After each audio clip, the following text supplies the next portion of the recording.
Şu hainliği görüyor musunuz? Bu İsrail terör devletidir, terör!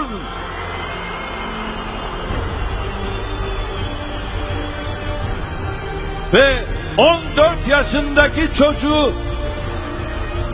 yaşındaki çocuğu gözleri bağlı olarak bu teröristler bakın ne halde sürüklüyor. Ondan sonra görüştüğümüz bazı İsrailliler, ya böyle demeseydiniz be, ne diyecektik ya?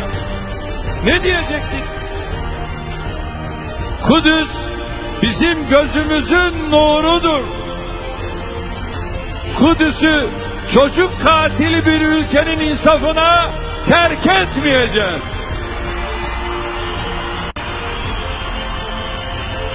Kudüs'ü işgal ve yağmadan başka hiçbir değeri olmayan bir devletin vicdanına da bırakmayacağız.